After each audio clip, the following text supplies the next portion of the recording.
Nós temos condições de mudar o Brasil. Mas é preciso ter confiança. Em que essa mudança vai partir de nós. Não existe autoridade acima da soberania da ciência. Não existe autoridade.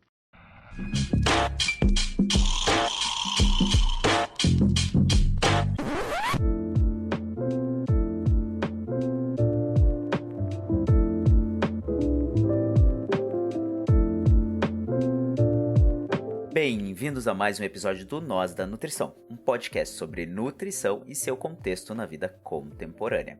Aqui quem fala é Pablo Couto. E eu sou a Tayana, e hoje trazemos mais um episódio do nosso quadro de notícias.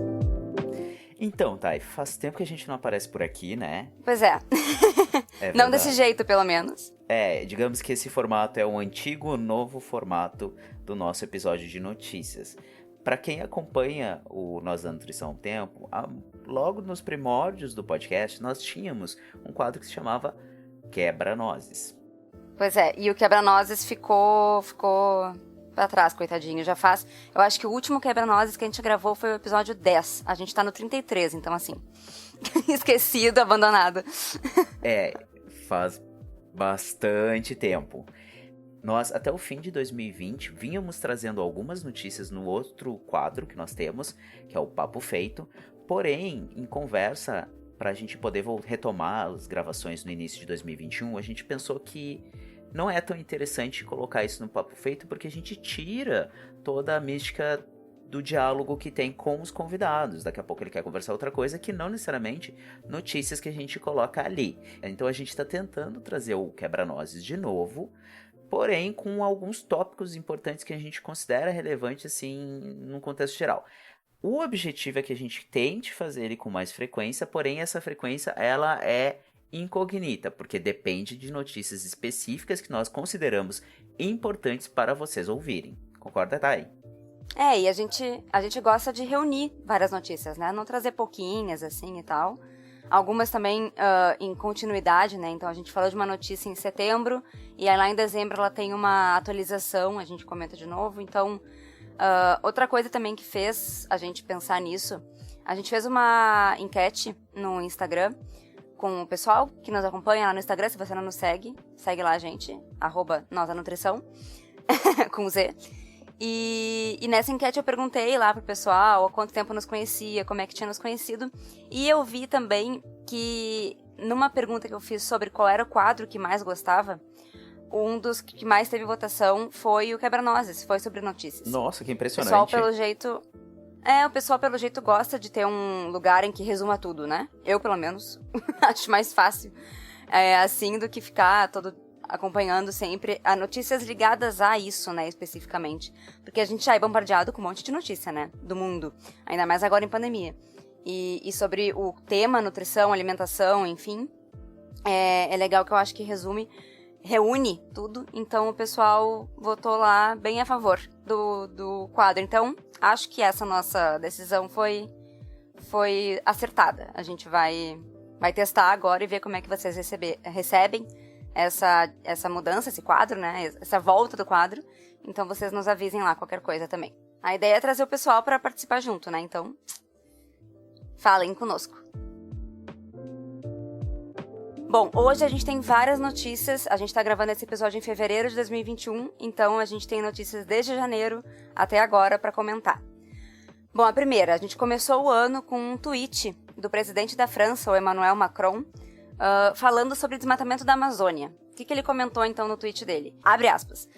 Continuar dependendo da soja brasileira seria endossar o desmatamento da Amazônia. Somos consistentes com as nossas ambições ecológicas. Lutamos para produzir soja na Europa.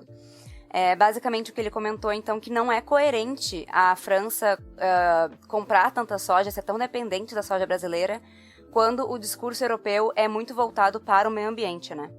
Então ele também comentou em vídeo, junto desse tweet que ele publicou, o seguinte: vocês, no caso os franceses, são contra as queimadas na Amazônia, mas nós vivemos a consequência disso. E a maneira concreta de pôr um fim não é simplesmente falar, mas agir. E agir é dizer: nós hoje precisamos da soja brasileira para viver. Então, vamos produzir a soja europeia ou equivalente. Basicamente, o que ele prometeu num plano mais detalhado, junto com o Ministério da Agricultura da França, é aumentar 40% da produção de soja no país num prazo de 3 anos e dobrar a área plantada em uma década. Essa é uma notícia interessante, importante para o Brasil. A gente sabe que a soja brasileira, primeiro, que grandes partes das nossas terras são para plantio de soja para exportação, né, para a Europa, para alimentação de animais, principalmente, e que isso gera um impacto ambiental muito grande no país. Então, para a gente, isso é uma boa notícia.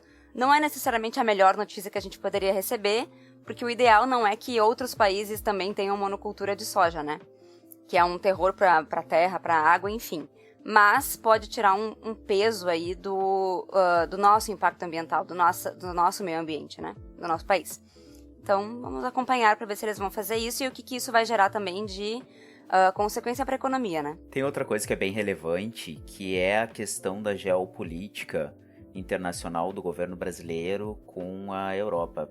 Estritamente com o governo do Macron, assim, o Bolsonaro e o Macron, eles têm, desde o início do governo do Bolsonaro, apresentado várias farpas e eles ficam muitas se bicando, pessoas... né? Hã?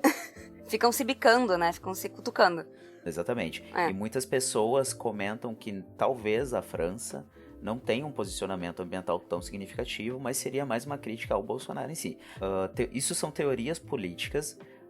O que importa nessa questão é que, mais uma vez, a política descontrolada do desmatamento e do descaso com o meio ambiente está afetando especificamente a economia, o que causa, né, de certa forma, um desajuste lá na ponta. Porém, é importante ressaltar, assim como a Thay falou, essa questão do monocultivo. Normalmente os grandes plantios dessas commodities pertencem a poucas pessoas, né? Então não é como se a população diretamente estivesse perdendo dinheiro. Muito pelo contrário, ela perde dinheiro por causas aquém disso. Mas essas pessoas, elas não vão ficar pobres, tampouco vão deixar de ganhar dinheiro. Elas vão conseguir dar um jeito dentro de mercados de exportações para escoar essa soja de alguma forma. Melhor seria, né, se eles resolvessem fazer plantios de várias coisas diversas. Não vai acontecer, mas seria o ideal. Agora vamos usar essa terra para fazer alguma coisa decente, mas enfim. Vamos incentivar agroflorestas, alguma coisa assim. Recuperação, né? Ou vamos fazer a redistribuição das terras no Brasil. Que lindo esse pensamento. Tal. Não é mesmo? Mas, não, isso é uma coisa que é impensável, principalmente nesse governo atual. A segunda notícia que nós vamos trazer aqui é sobre a inflação em 2020 e 2021, que continua galopante. Uma loucura, pessoal. Em notícia, em 12 de janeiro de 2021, o IBGE divulgou que houve uma alta de 4,5% na inflação do país em 2020. Ou seja, recorde. Segundo o Índice Nacional dos Preços Consumidores Amplos, o IPCA, o índice está acima da meta do governo federal, que previa um crescimento geral de preços em torno de 4%. O que é relevante de comentar é que a comida foi, no ano passado, a principal responsável pelo aumento dos custos de vida, subindo bem acima da inflação em geral.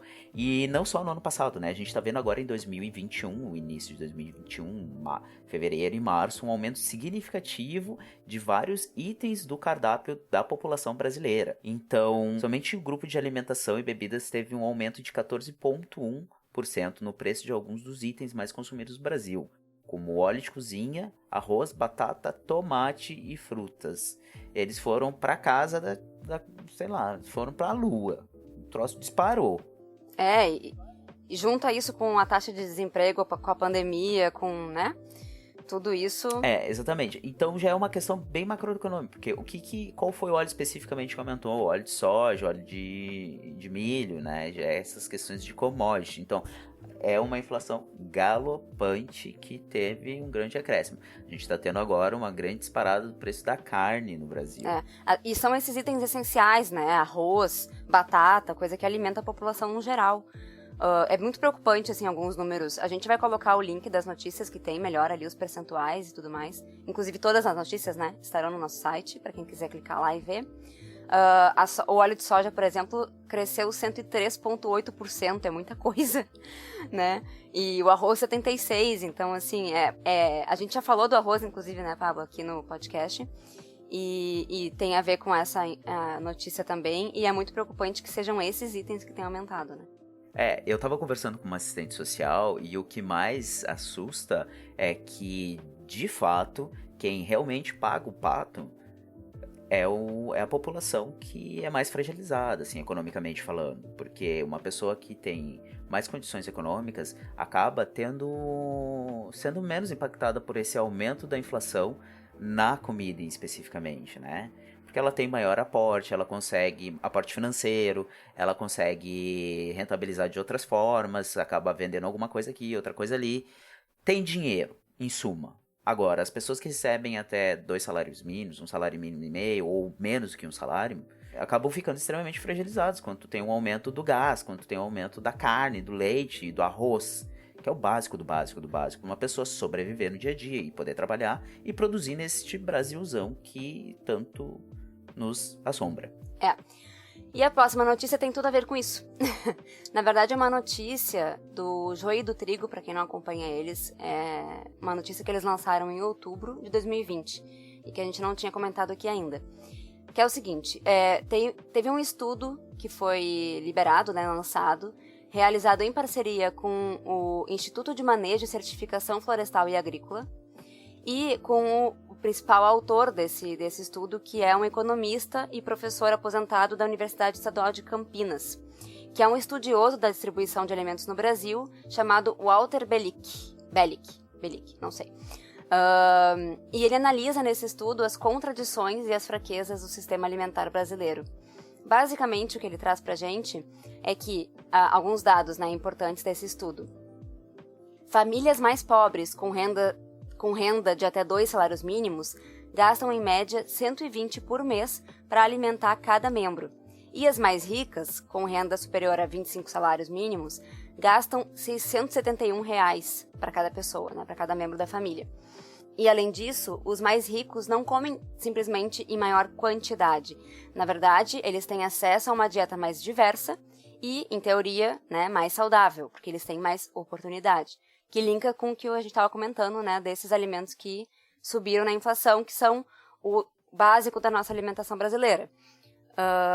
Além disso, outros dados que ele traz é que, nas casas mais ricas, apenas 5% do orçamento é usado com alimentação, enquanto nas mais pobres, 26%. E aí, no encerramento, ele separa a insegurança alimentar em 3 níveis, entre leve, moderada e grave. E aí ele comenta que pelo menos 10,3 milhões de pessoas sofrem com a insegurança alimentar grave, ou seja, passam fome. E aí, por último, ele também traz a informação que a gente já sabe, né, mas é sempre bom ver em números, que a fome não é democrática. Então, o que aparece ali é que 74% das famílias em insegurança alimentar grave eram chefiadas por pessoas negras e 52% por mulheres. E aí, além disso, uma grande diferença entre norte e sul, que a gente também já sabe, mas é sempre bom lembrar, que 2,2% das pessoas do sul sofrem com insegurança grave, enquanto que no norte, 10,2% das pessoas passam fome. É importante ressaltar uma coisa, Thay, que é o seguinte, existe um conceito dentro da saúde pública que são os determinantes condicionantes de saúde, né? E quando a gente escuta uma notícia assim, não tem como não pensar que isso vai impactar na saúde pública, de certa forma. Então, se a gente pensar... Impactar todo mundo, né? De todo mundo, óbvio, mas principalmente dessas pessoas que são afetadas por esse item específico, né? Porque se a gente pensar em todo aquele contexto de saúde ampliada, aquela coisa que não é só a definição de uma doença específica e tal, essas pessoas, elas vão ter que se virar para conseguir mais dinheiro, enfim, toda aquela coisa que a gente sabe que as pessoas acabam fazendo no dia a dia. O que é pior, no contexto de pandemia. Sim, que não tá dando oportunidade para isso acontecer, né, muitas vezes. Exatamente. Enfim. próxima notícia fala sobre merenda escolar, alimentação escolar. Enquanto no Brasil nós temos o nosso queridinho PNAE, que tem uma série de regras... Maravilhoso, fantástico, maravilhoso, maravilhindo. Que tem uma série de regras que garantem a alimentação em quantidade e qualidade para escolares na rede pública de ensino e também influencia na qualidade da alimentação privada das escolas. Na Inglaterra, ocorreu uma coisa muito inusitada. A foto da merenda britânica viraliza e envergonha o governo do Boris Johnson. O que aconteceu? Rolou um print, uma foto, assim, do que as crianças estavam comendo. E nelas era incluso um saco de pão de forma, uma embalagem de queijo fatiado, 2 batatas, 2 cenouras e 2 bananas. Não só isso, também haviam ali 3 maçãs, uma lata de feijão branco e um pacote de macarrão, um tomate, 2 bolinhos industrializados, ressaltando, industrializados, e 3 envelopinhos de iogurte líquido. 5 dias de merenda escolar de uma criança britânica são compostos por estes itens, ou seja, que criança que se alimenta com isso em 5 dias? gente, é assustador. Vão no link que a gente vai colocar no site, que lá tem a foto, né? Porque além dessas quantidades que são irrisórias, as marcas das coisas, né? Os bolinhos industrializados, esses iogurtes líquidos saborizados que a criança fica chupando no saquinho, sabe? Tipo, dá uma coisa de ver. E assim, houve uma nota do Boris Johnson, né, o primeiro-ministro da Inglaterra, onde ele acabou dizendo, abre aspas, essas imagens são escandalosas, vergonhosas e todo um insulto para as famílias que receberam este pacote, fecha aspas. Assim como no Brasil, as crianças que estão afastadas da escola receberam kits para alimentação em tempo de pandemia. Esse seria o kit britânico, por assim dizer. O ministro da Educação da Inglaterra ofereceu, num dado momento, 2 opções para as escolas, tá? Essas entregas semanais de alimentos. E como é que funciona mais ou menos esse processo? O ministro da Educação ele ofereceu 2 opções para as escolas. Um pacote semanal com esses alimentos, ou essas famílias elas eram encaminhadas para o serviço social, onde elas recebiam alguns cupons que poderiam ser usados nas redes de supermercados. Tipo, tu vai lá e compra o que tu quer. E o pacote era incluso desses alimentos. E dentro dessas opções, o governo estimulou a escola a priorizar a distribuição dos pacotes, que em muitos casos coube um serviço terceirizado. A empresa que ofertava esse serviço terceirizado é uma empresa chamada Cartwells. É uma empresa de catering escolar que acabou pedindo desculpas e se comprometeu a devolver o dinheiro recebido pela entrega dos pacotes. Abre aspas. Eles comentaram o seguinte: lamentamos muito que a quantidade tenha sido tão escassa nesse caso concreto. Normalmente incluímos uma variedade ampla de alimentos nutritivos para os refeitórios escolares, disse o porta-voz da empresa, fecha aspas. Fica aí um exemplo, né? Enquanto aqui no Brasil a gente teve todo um esforço dos gestores e também das áreas específicas para a organização da alimentação escolar para entregar minimamente uma alimentação que seja digna. Em outros países de primeiro mundo, entre aspas, a gente às vezes tem uma coisa que não é tão de primeira assim. A gente gosta tanto de falar do Brasil, né? Mas é bom a gente ver outros casos de outros países que também têm dificuldade na organização disso e ver que o Brasil conseguiu de alguma forma organizar isso com o PNAE, né? Eu não acompanhei tanto assim como foi todo esse ano e como é que tem sido agora, nos últimos meses, essa questão, mas que o PNAE é destaque, isso não temos dúvida, né? Isso só faz eu lembrar, Thay, que a gente mais uma vez tem que louvar ao SUS. Sim. Porque o PNAE faz parte de um dos braços do SUS, que é Segurança Alimentar e Nutricional, que está dentro de um programa sobre segurança alimentar e nutricional.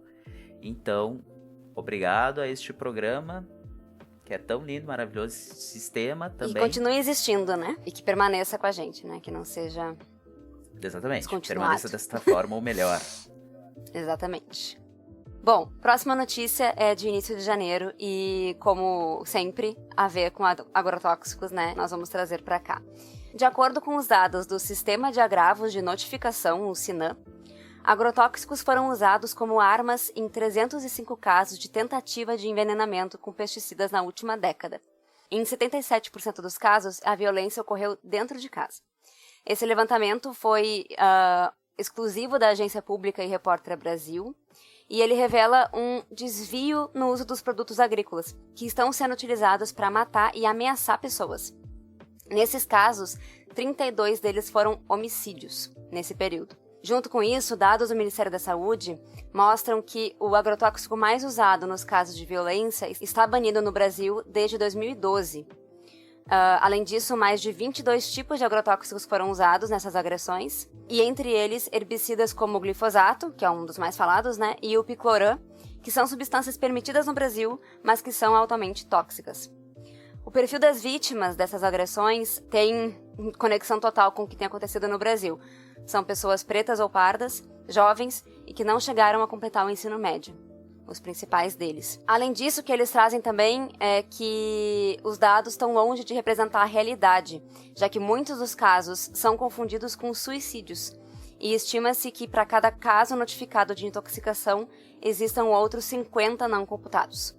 Então é muita coisa. Muitos casos não chegam à polícia, pois não são registrados como violência ou tentativa de homicídio. Uma coisa que ajuda nesses casos é a falta de controle nas vendas dos agrotóxicos e que facilita o acesso e impede de rastrear o comprador. Além disso, a gente vê que alguns produtos proibidos têm sido vendidos no Brasil ilegalmente. E aí a gente tem um gráfico que mostra que o perfil, né, como a gente já comentou, a maioria negros e maior parte do sexo masculino, uma grande faixa de pessoas dentro da faixa etária de 30 e 39 anos, e principalmente dos mais jovens, o que é bem preocupante. A questão do agrotóxico está alarmante. A próxima notícia também é sobre agrotóxicos, tá? Em notícia do Joio Trigo, do início de janeiro, dia 22, foi noticiado que possivelmente teremos agrotóxicos nas nossas ruas, calçadas, avenidas e canteiros das cidades. O que acontece? Existe um projeto de lei que está tentando viabilizar o uso de agrotóxicos em vias urbanas. Mas isso não é para matar os bichinhos, não sei o que. Sim, porém, em determinadas quantidades, o agrotóxico ele também mata ervas daninhas e plantas e afins, até seres humanos, quem diz não, né? E outros mamíferos, ou não mamíferos, enfim, vertebrados, animais. A questão é que a aplicação desses agrotóxicos seria para fazer o controle de ervas daninhas da cidade, para evitar que tenha um crescimento exacerbado, para não ter que ter pessoas cortando. Passa ali o herbicida e vai ficar tudo morto ali durante muito tempo. Então, além da gente ter veneno no prato, talvez a gente tenha veneno na calçada. Então, fiquem alerta, sigam o link para ver e acompanhar se isso vai ser aprovado ou não. Além disso, essa notícia também é do Joio do Trigo, e eles fizeram todo um histórico na notícia que a gente vai colocar no link, de onde tudo isso começou. De que já tem prefeitos usando, né, há bastante tempo essa solução. Essa solução que não é até então liberada, então ilegalmente. Então eles fizeram todo um histórico sobre isso que é bem interessante de ler. É uma notícia bem, bem completa. Só lembrando então que a questão de agrotóxicos, né, a gente tem que cada vez mais, quem puder, quem tiver essa oportunidade, essa possibilidade de consumir de agricultura familiar agroecológica, né? Então, ir nas feiras, comprar dos feirantes que plantam e não usam agrotóxicos. Isso. A gente sabe que a maior uso dos agrotóxicos é para grandes empresas, né? Mas também tem pequenas famílias que são colocadas, que são meio que obrigadas a usar o agrotóxico ou que vivem próximas desse espaço e que sofrem com isso. E a gente tem essas famílias que conseguem ir contra, né, a facilidade do agrotóxico e, enfim, e plantar de uma maneira positiva para o meio ambiente, para as pessoas, para todo mundo em volta, e fazer esse ciclo se fechar, né? Conseguem ser sustentáveis, né? É bem interessante, assim. Eu sei que tá rolando, assim, isso é extra, não é uma notícia especificamente. Na verdade, eu vi alguns links falando sobre isso, mas a gente não tá trazendo aqui. podemos trazer no próximo Quebra-Nozes que até mesmo os produtores de uva, os silvicultores, estão tendo problema por causa do uso dos agrotóxicos. Então, o cultivo e o uso indiscriminado do veneno no plantio, e é veneno mesmo, porque mata, ele está sendo deletério e está impossibilitando que até mesmo a agricultura familiar, que é sustentável ao meio ambiente, consiga produzir de maneira eficaz e benéfica para a sociedade. Bom, próxima notícia. A Coca-Cola e a Ambev conseguiram manobrar para lucrar com impostos e receberam 1,6 bilhões de reais do Paulo Guedes e do Bolsonaro através de um decreto assinado pelo Bolsonaro e pelo Paulo Guedes em benefício a essas indústrias. Basicamente, o que eles fizeram é uma isenção em impostos federais, estaduais e municipais para essas empresas, e esse valor que entraria, né, no Brasil, então, para fazer coisas para o Brasil, continua com as empresas. E em outubro de 2020, o presidente e o ministro já tinham decidido reembolsar os subsídios aos fabricantes de refrigerantes, sucos e chás por meio de um decreto também. Então, só para lembrar aí as boas decisões do nosso presidente em relação aos impostos no Brasil. Então, a próxima notícia é uma notícia bem recente, dia 22 de fevereiro, que saiu no Joio Trigo. Foi uma reportagem que o jornalista Guilherme Zósio fez com o Rafael Fonseca. Para quem não lembra, o Rafael Fonseca, ele é um internacionalista do Grupo de Pesquisa sobre Fome e Relações Internacionais, o FOMER, da Universidade Federal da Paraíba. O Rafael já participou no 20º Papo Feito aqui, onde a gente conversou junto com uma assistente social, a Patrícia Lopes, sobre entregadores, fome e precarização. É um episódio bem legal, tá aí no nosso site ou tu encontra no teu agregador de podcasts. E nessa entrevista sobre açaí, uma commodity, o Rafael explica como o açaí está se tornando uma commodity na nossa sociedade. E nessa reportagem o Rafael explica, abre aspas, a principal conclusão que a pesquisa dele traz é apontar que não necessariamente uma commodity precisa estar vinculada à bolsa para ser considerado uma commodity. O Rafael ele comenta para o Guilherme Zósio que para um cultivo entrar na trajetória de comoditização e financiarização, ele precisa especular terras a partir do momento em que precisa de mais terras para produzir o fruto. Passa-se a disputar essas mesmas terras. O Rafael continua explicando que esse processo de inserção nas indústrias está acontecendo hoje e está em constante expansão. Cada vez mais as empresas estão criando encontros para discutir produtos e pensar as maneiras sobre a industrialização do açaí. E ele finaliza dizendo que, para mim, a grande reflexão que eu tiro é como existe essa relação entre três fenômenos: da financiarização, da flexibilização dos cultivos, no qual um mesmo cultivo pode servir para várias indústrias, e o fenômeno dos ultraprocessados. A partir do momento em que a gente está exposto a isso, há uma série de doenças crônicas não transmissíveis que se proliferam. O interessante dessa reportagem é que o Rafael e o Guilherme, eles discursam bastante sobre como o açaí ele passou de um fruto de estratificação local e consumo cultural para populações do Norte, Nordeste, e se tornou uma coisa extremamente gourmetizada, industrializada para populações do Sudeste, e talvez, nas palavras do Rafael, se tornando o que um dia o açúcar foi e hoje é uma commodity. Então é uma reportagem bem bacana, sugiro que vocês leiam, ela é bem curta, mas muito importante sobre a reflexão de talvez um grande fenômeno que esteja acontecendo na atualidade. A gente tem que sempre pensar, né? Eu acho que, não sei como é que é no resto do Brasil, mas aqui em Porto Alegre só cresce o número de empresas que tem açaí, né? Tem um nome pra isso? Açaíteria? Acho que não tem, né? Mas enfim, não sei se tem. Mas só cresce o número de lojas de açaí nos shoppings, nas ruas, e cafeteria que vende açaí, e açaí em carrinho, enfim. Isso cresceu muito, é uma coisa que diferente de outras modas que a gente teve de alimentação, ficou. O açaí permanece, só cresce, com muita procura. Então é claro que isso vai ter alguma consequência, né? A gente tem que acompanhar sempre isso, assim, porque isso muda, como, por exemplo, essa questão que o Rafael trouxe, né? O Rafael ele ainda comenta como a Embrapa ela tem um papel importante nesse processo, sendo que eles fizeram um estudo e acabaram conseguindo modificar a semente do açaí para produzir uma planta que ela é mais produtiva por metro quadrado, e isso denota o quanto que esse caminho está sendo guiado pelo mercado, né? Tá deixando de ser uma coisa local. E além disso, isso é o que todo mundo comenta. Quem come o açaí de verdade sabe que o açaí que é consumido aqui nesses estabelecimentos não tem nada a ver com açaí, porque o açaí dentro da cultura local ele é consumido junto com a farinha, com o peixe, com o ovo, arroz, alguma coisa assim.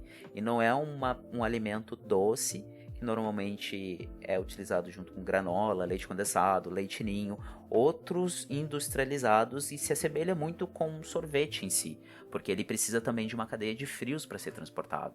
Então, ele acaba ficando muito longe da cadeia de produção dele, estritamente falando.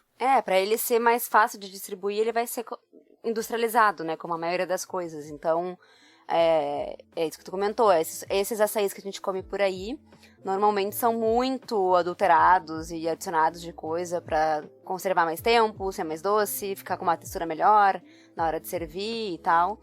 E também porque o gosto do brasileiro às vezes é muito açucarado, né, muito doce, adicionado de extrato de guaraná além do necessário, para deixar ele mais de acordo com o paladar, né? Para essas grandes vendas. Para finalizar, pessoal, em alguns PFs atrás a gente comentou de um bot do Twitter, um robozinho do Twitter, que ele comenta de tempos em tempos quando são liberados mais agrotóxicos na Anvisa. E nós pensamos que seria interessante a gente fazer a narração de um tweet dele, cada vez que nós gravarmos alguma coisa, para vocês também irem acompanhando como é que anda as liberações de agrotóxicos.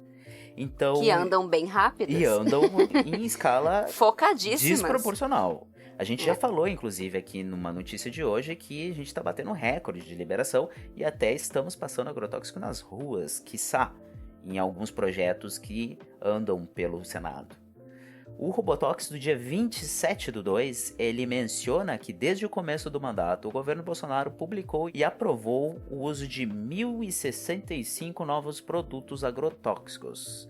E estamos contando junto com o Robotox. Acompanha o Robotox, ele é um carinha bem legal que faz essa contagem para nós automaticamente. E a gente sempre traz para vocês aqui, que a gente sabe que o contador de agrotóxicos só aumenta, né? É bom a gente ficar sabendo dessas coisas também. Exatamente. Assim como o relógio do apocalipse diminui, o contador do agrotóxico aumenta. Exatamente. Era isso então, Pablo, por hoje de notícias? Por hoje é só. Foi bastante coisa. Foi bastante, nossa. Bom, pessoal, a gente queria lembrar então de vocês nos acompanharem nas redes sociais. A gente é um projeto independente, a gente sempre fala sobre isso.